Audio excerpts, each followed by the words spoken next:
Good afternoon, everyone. Andy Jacob here with the DotCom Magazine Entrepreneur Spotlight Series. We have a very, very special show today. I've been waiting to get our guest on for a number of weeks. We've finally been able to book him in. You probably know about him if you watch TV, if you're on social at all. He's everywhere where he needs to be to talk about plastic surgery. He is a board certified plastic surgeon. He is a member of the American Society for Aesthetic Plastic Surgeons and Surgery. He is one of the leaders in the field. And I'm not just talking about an American leader. He is a worldwide leader in plastic surgery, talking about plastic surgery, talking about the importance of selecting a board certified physician. He is a leader in the field. His name is Dr. Adam Rubinstein. You've probably seen him on TV, and now he is on the DotCom Magazine Entrepreneur Spotlight Series. Dr. Rubinstein, welcome to the show. It's my pleasure to be here. Thanks a lot for having me. Well, I love it, Dr. Rubinstein, and I know you just got out of surgery just a few minutes ago, and thank you so much for slicing some time out.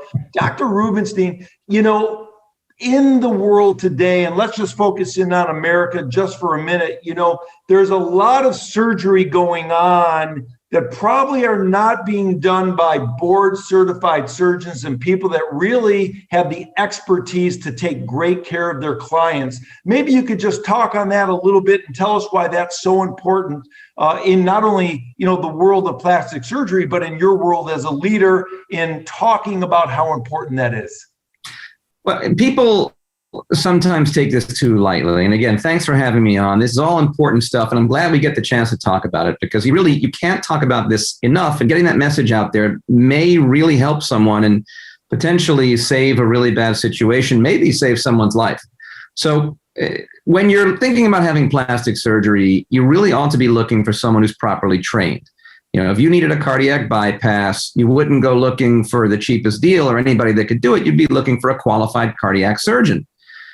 For some reason, when it comes to plastic surgery, people get the idea that, well, it's just plastic surgery, just cosmetic surgery, and doesn't matter who's going to do it. And people go looking for a bargain, and that's a recipe for disaster. So, you should start with doctors that are certified by the American Board of Plastic Surgery. There's only one board in the United States that certifies plastic surgeons, and that's the American Board of Plastic Surgery. Sometimes people will claim that they're board certified in cosmetic surgery. Well, there is no American Board of Medical Specialties board in cosmetic surgery. So when you hear that, it's not really the kind of board that people should be looking for. There's only so many real boards. And you go to your internist, the American Board of Internal Medicine. You go to a pediatrician, the American Board of Pediatrics. In plastic surgery, there's only one. It's the American Board of Plastic Surgery. So that's where you should start. And the reason you should start there is because that guarantees that your doctor is properly trained. And that means that doctor has done prerequisite general surgery or other training in just surgery in general, and then graduates into or proceeds into training in plastic surgery. And that is a minimum of 3 extra years of training after many years of surgical training. And in many cases, like in my case, I went on and I did other fellowships besides my plastic surgery training. So you can have lots of training in many different branches of plastic surgery and be well qualified. But at a minimum, in order to be board certified, you have to complete that prerequisite training. And then you have to do these exams. You have to do a written exam. And if you pass the written exam, which some people don't many times, then you have to do an oral exam, and some people don't pass the oral exam. These are given almost a year apart. So you have to show that you've done a lot of cases, submit your cases. I mean, we could talk about it for a while. It's a big, long process. Suffice to say that if you're seeing a board-certified plastic surgeon, the American Board of Plastic Surgery, that person has the proper training, and he or she is going to keep you safe. That's fantastic. And that's the most important thing. This is very serious business. And, you hear the stories, Dr. Rubinstein, about, someone that's not certified and maybe, they focus on the feet, but now they're doing plastic surgery, or they're a doctor that maybe is a family doctor, but all of a sudden they start doing plastic surgery without the board certification that you mentioned. And you've become very, very well known worldwide as someone that uses a lot of humor to get across this idea of how important selecting the proper plastic surgeon is for this very important and serious procedure. And we're going to get into that in a minute, but let's talk a little bit about why this has become your passion, Dr. Rubinstein, because when people think about the physician in the world that really is really the outspoken proponent of getting great plastic surgery from a certified, board certified, American Board of Plastic Surgery certified physician, you're top of name. Your name comes up there. So why has this become so important to you? Well, it's important to me because I want everyone that has plastic surgery to have a good experience. And I've seen more than my fair share, and I keep seeing it, of people that had a rough go.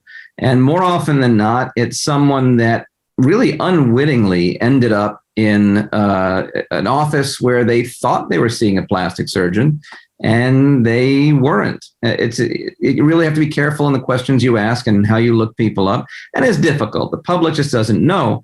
I feel like as a plastic surgeon, someone who's very involved in organized plastic surgery, just as someone who loves what I do, and I want everyone to have a good experience when they seek having care from someone like me, I feel like we owe the public a debt to, we have a responsibility to the public to really educate them and help them educate themselves.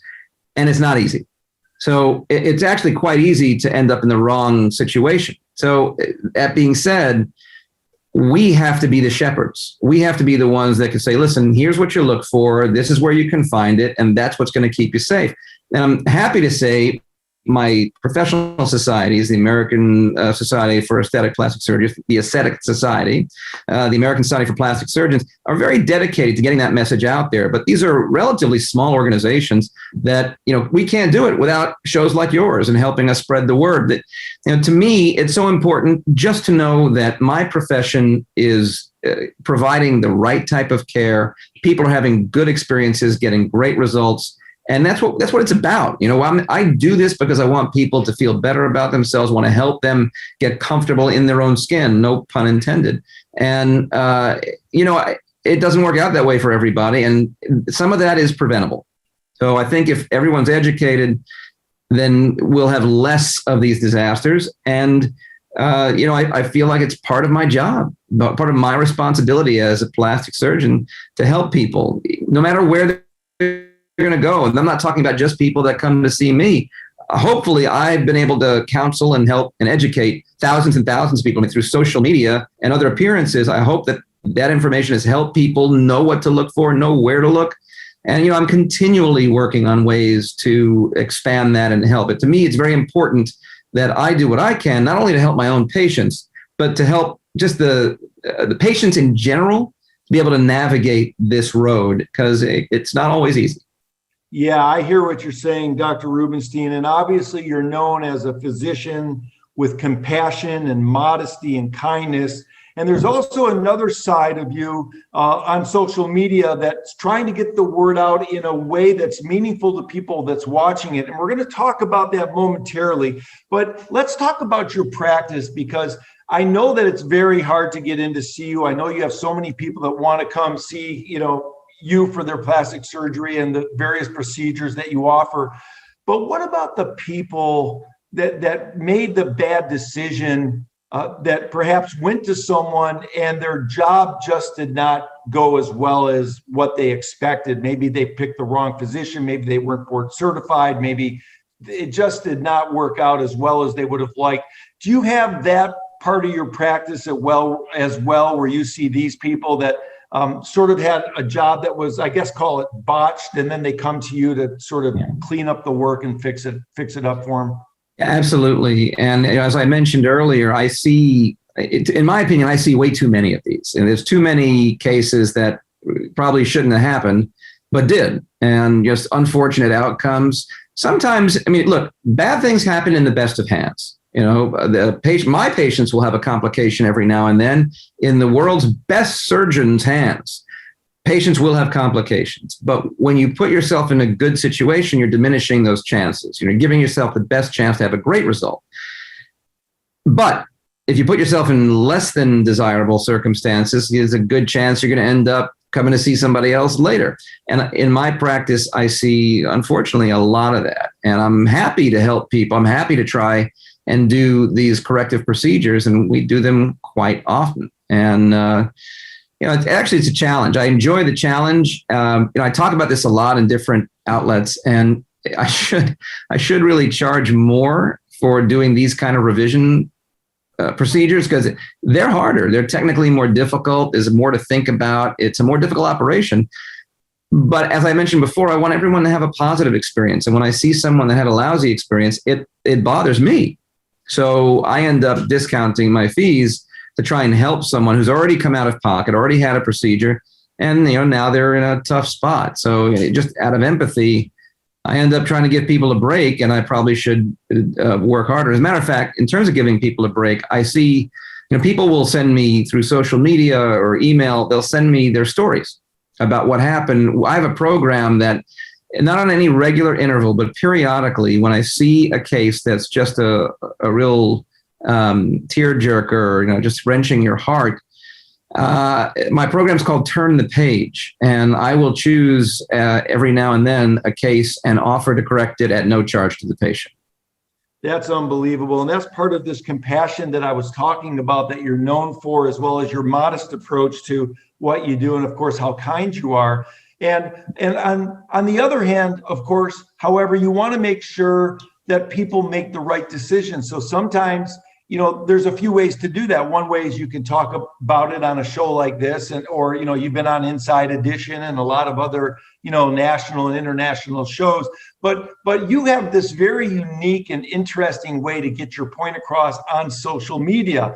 And Adam, Dr. Rubinstein, I'd love for you to talk about that a little bit, because I just, happened to watch one of your social media videos where you're actually on the video, called Mail Order Plastic Surgery, I think was the name of it. It was just very funny, very poignant. But what it really does is it got me to watch it, and then it got me to think about it a little bit. And if I'm thinking about it, I know so many other people are thinking about it. They're reaching out to you on your social media platforms, and they're asking you, hey, Dr. Rubinstein, what do you think of this? What do you think of that?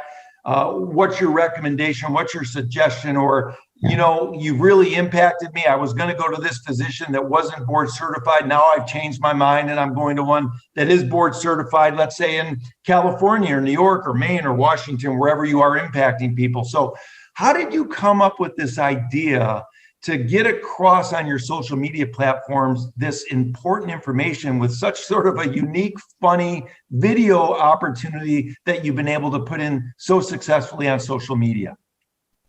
Well, the message is always the same. And, I've talked about it so many times, so many different places, that you have to wonder, well, how can I make this fresh? How can I make people listen to it and pay attention?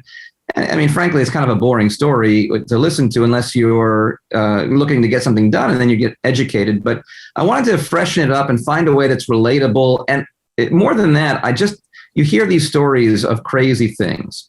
And for the longest time, I've been talking about this and trying, with a serious tone, trying to say, look, this is what you look for. Here are the things you need to be thinking about if you're going to have a procedure done or choosing a doctor. And that will go so far. But some of the stuff I see is just ridiculous. And I take it as motivation and inspiration, really. For example, what you're talking about is a hashtag campaign that we're doing called hashtag It's Not All the Same. And I started that because everyone seems to think that getting cosmetic surgery is no big deal. It's like buying a sweater. You can get a sweater at Marshall's, or you can get a sweater at F.A.C.S. And if it looks more or less the same, it's the same kind of sweater. So, why pay at F.A.C.S for what you can get at Marshall's much cheaper? Plastic surgery is not something you're going to get in a bargain bin. It's certainly not something you should try to get in a bargain bin.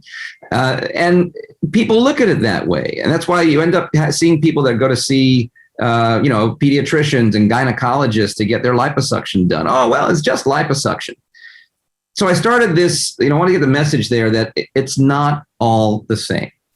And that's what the hashtag is. And we've done a number of videos. I'm trying to think what the first one we did was. One of the things that inspired me, there's a doctor out there who's very famous, world known because of social media, and he was offering drive-through Botox in the height of the pandemic. Okay, seems like, well, how else are you going to do it? They can't come to the office. But now how ridiculous is it that they get in line in a car, they pull up, leans in the window, pop, pop, pop, pop, pop, while leaning in the window, steps out, you drive on your way, and you've had your Botox. It's not really a great way to be delivering medical care, but people were into it. And I saw this on news outlets that he was doing this, not always met with the greatest reviews, but it was still controversial and it was a news story and people were seeing it. And I've heard too many people say, oh yeah, I think I'm going to try that. What? You're going to sit in your car and have someone lean in the window? Okay. Well, if you're willing to do that, I got an idea. Why stop at Botox? So, of course it's satire, but we made this whole video about drive-through Botox, all in response to drive-through plastic surgery. We're not stopping with Botox. We're doing surgery. Well, come on through. We'll do drive-through plastic surgery. So, you've seen that video, and I think it's funny, but it's a way to, with some humor, get the message across. There's no way anybody watching that video is going to take it seriously, and we make such fun of the idea that I think it drives home the point that it's really not a good idea. Drive-through Botox wasn't a good idea, and drive-through plastic surgery is even a worse idea. So it's a way of getting that message out there in a funny way that's relatable, and you're not going to get bored watching the video.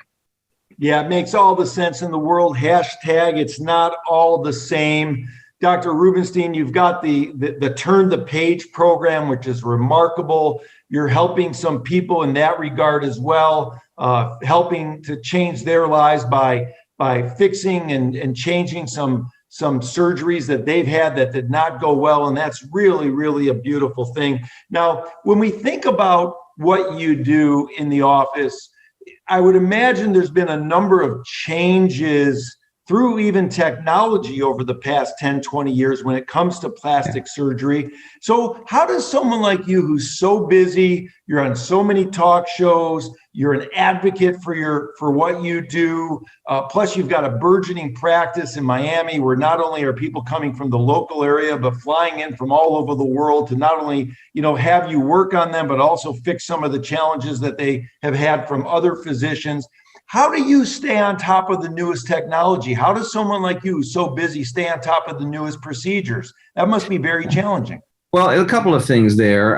Besides the technology is actually easy. In my industry, I'm one of the guys that's known as kind of a tech guy. I'm one of the guys that hears about technology early, that pays attention to what's on the horizon. Companies sometimes will come to me and ask me, "I'll check this out, see what you think." So I'm one of the early adopters of new technology, and we've got lots of the latest and greatest doodads here in the office, and all kinds of machines, lights, lasers, because I think it helps us do what we do in a better way in many cases. So we try and look at all technology, and I'll take a look at anything, and if it makes sense to me, then we'll give it a whirl and see how it goes. And it's really helped me help my patients better because I've got a bigger palette to reach to when I have problems that I've got to try and fix, or patients to try and help them.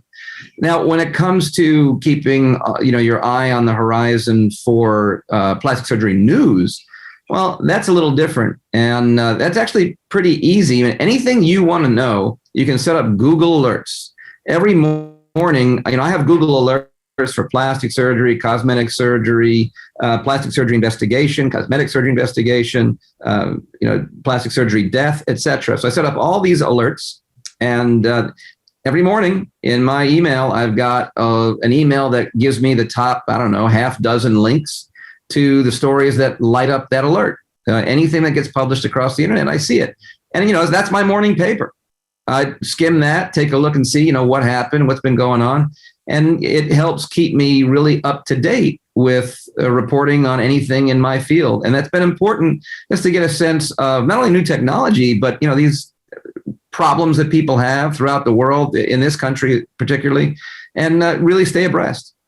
I love it. And you are absolutely a leading resource yourself. Now, what's going on in your field with regard to men? Because it seems like men are adopting the plastic surgery procedures more and more every day. So how has that changed your industry? And maybe you could talk about that a little bit. Sure. That's definitely a trend that I've seen over the last few years, and getting increasingly each year.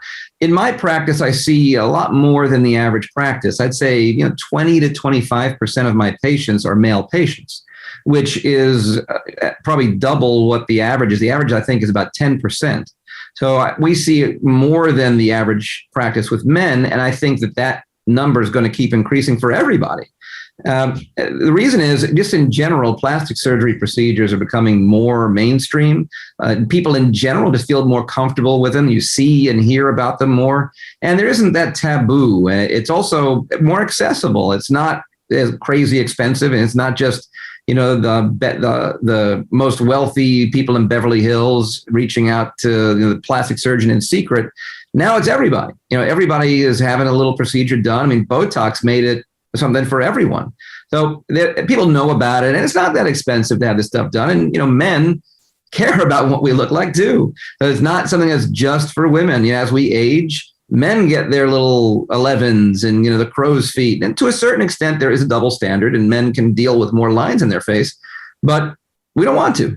So, we want to age as nicely as everybody else. And we're seeing a lot more men feeling comfortable coming to the office, talking about procedures. There's a different palette of procedures that men might want to talk about than the average woman, but there's a lot of similarity and crossover just in general aging. So as it's become more popular, it's become more accessible, and men feel more comfortable broaching the subject, having that conversation, and more men do. That's incredible. And obviously, when people come into your office, you're all about healing. I mean, that's really what you're all about. Besides doing the procedure, you want them to heal afterward in the most powerful and fast way. You're known for that sort of healing experience. Dr. Rubinstein, let's talk about that a little bit. After the procedure is done, it would seem to me that the work just kind of gets started, because you have such a wonderful approach to healing after the procedure. Maybe you could talk about that as well. Well, thank you. I practice what I consider holistic plastic surgery, and that's something that I've done from the inception of my career almost 20 years ago. Just having kind of a broad gestalt sense of the process, and not just being a technician, but really being a doctor and helping people through the process and really caring for them from the moment they walk in for consultation until that day they walk out from their last follow-up. And I try and bring everything into the process that I think is going to be helpful. So I've always used healing supplements, things like Arnica montana and bromelain. These are things that help decrease bruising and swelling. We give that to my patients as part of their surgical package. One of the trendiest things now is, especially with liposuction, is lymphatic massage.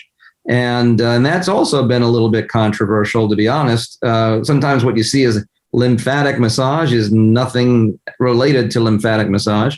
But I think lymphatic massage is a very useful tool, and we provide that to our patients too as part of our surgical package. In fact, speaking of tech, we use a very high-tech type of lymphatic massage that uses electric current conducted through the hands of the therapist with very soft touch into the areas of surgery that help pump the lymphatics and try and drain the excess fluid, the edema fluid out. So anything that I see like that, that's called a HIVA-mat, by the way. We use the HIVA-mat, we use our supplements, and lots of other things, various types of dressings at different times to try and help the wounds heal better. Anything that I can find that I think is going to help the process, we include, because again, I want my patients to have the best experience, and supporting them afterwards is even more important than actually doing the operation. I always tell my patients, I do the easy part, they have the hard job. They've got to make everything heal. My job's easy. I love it. And, when I hear a physician like you, a world-class physician with the type of reputation that you have, talk about this unique, all-inclusive, holistic approach, I love it, because that's really what separates, physicians that are at the height of their careers versus some others that really don't understand that. And you're coming across in such an amazing way. You've got the Turn the Page program, you've got your hashtag It's Not All the Same. I invite people to hashtag social and go watch Dr. Rubinstein in his very unique and interesting way in which he makes a great point about the other types of plastic surgeons that may not be the best fit for your procedures. And, when I think about leaders, worldwide leaders, and we've been very blessed here on the Entrepreneur Spotlight Series to interview many of them, something that comes up, Dr. Rubinstein, is what's your why? When we think of you and we think of someone at your height of your success, people might be asking themselves, Dr. Rubinstein, what is his why? Why does he get up in the morning? What motivates him? What gets him moving? Why does he get up early and read all the news and then read all the technology news? And then how does he have time for the videos that he puts up on the social? And how does he have time to be on the shows? And he's on nationwide TV. And then you have your practice. What's your why? Why do you get up in the morning? There's a old adage that says, if you love your job, you'll never work a day in your life. And I love what I do. I'm not really working at this. I mean, my why is that I'm fulfilled every day when I come to the office and I know that maybe we'll see a patient for their first follow-up. It's maybe the first time after surgery that they're seeing their results, that they've been in a dressing. And those are special moments. That's what I really love about what I do, is sharing that journey that patients are making. Frequently, they've been very self-conscious about something, about their appearance, maybe their whole life. It could be someone that was always very heavy, lost some weight, and then they lose the weight and now they've got to deal with skin, or it could be someone that, doesn't like their nose and has always been self-conscious about it and wanted to make an improvement, just never could afford it or never had the opportunity.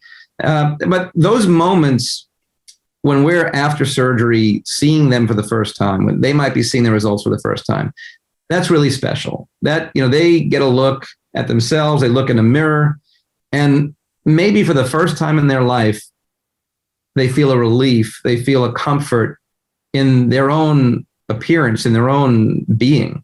And that is I can't explain to you how powerful that is. It's a tremendous thing to share with my patients. And it's incredibly rewarding to know that I had some role in that. So, that's why I do what I do. I mean, I've got, if you look behind me, I've got various trinkets, and many of them are from patients that express that to me, just sharing their moment with me. And that is why I do what I do. That's my why, to having that intimate, incredible, touching moment with so many people. That's wonderful. And I only really have one more question, and I know I've kept you over time already. I know you're super busy, and I want to thank you. Before I ask my final question, I want to say something here, Dr. Rubinstein, because I know that you wouldn't say it yourself, but I wrote down a few things prior to the interview getting ready. I mean, American Board, certification from the American Board of Plastic Surgery, American Society of Plastic Surgeons. You're an American Board of Plastic Surgery certification holder, American Society of Bariatric Plastic Surgeons, the Aesthetic Society, a top doc of 2021. And I know you wouldn't say that because, I'm saying it because you're more humble than I am talking to you about what you do and how much you really help the entire sort of ecosystem of this medical field. Now, let me ask you a final question, because I've been thinking about it, because as I was researching you, Dr. Rubinstein, it occurred to me that, this gentleman must have had a very interesting upbringing. And, we talk about it on the Entrepreneur Spotlight series about people that get raised with the can't do attitude, or they get raised with a can do attitude.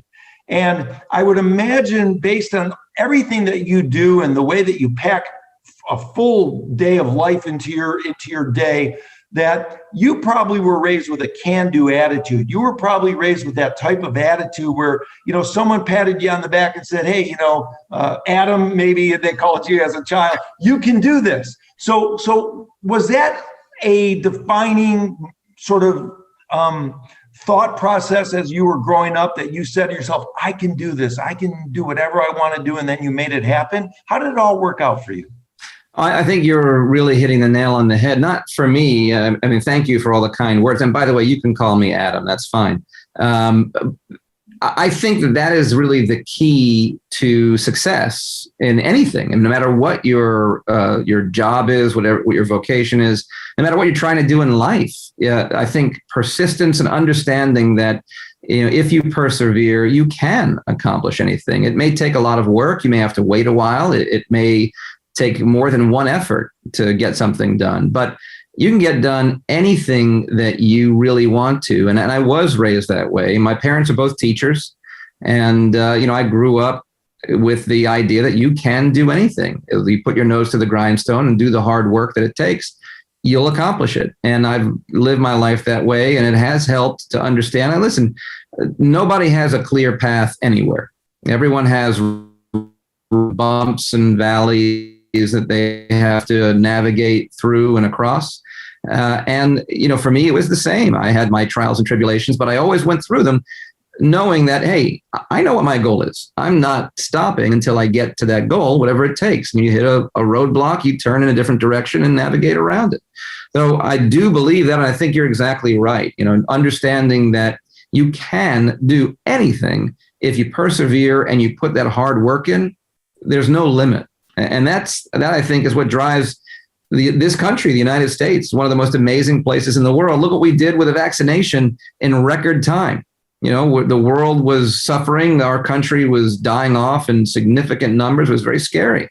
But, with ingenuity and effort, we've got vaccines that are saving thousands and thousands of lives daily, hundreds of thousands of lives. And that all happened in a blink of an eye compared to what it normally takes to develop these things. You can do anything if you just put the right amount of effort in, don't give up, and just keep persevering. I love it, Adam. Thank you so much. Make sure you hashtag It's Not All the Same. Wonderful videos.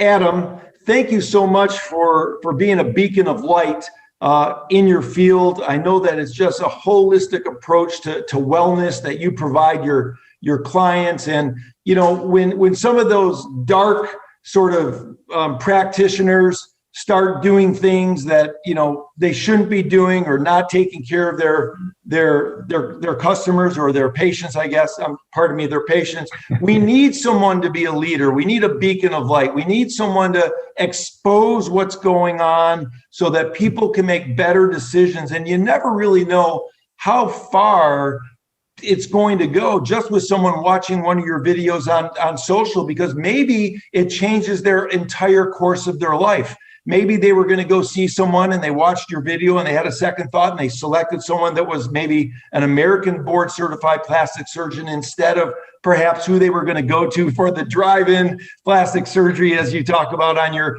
show. So thank you so much for doing not only an amazing job with your own practice, but sort of safeguarding, the entire medical community in terms of helping to bring light into an area where, if darkness is starting to creep in, you're the one that lights the match and gets rid of the darkness. And I want to thank you so much for coming on the Entrepreneur Spotlight Series today.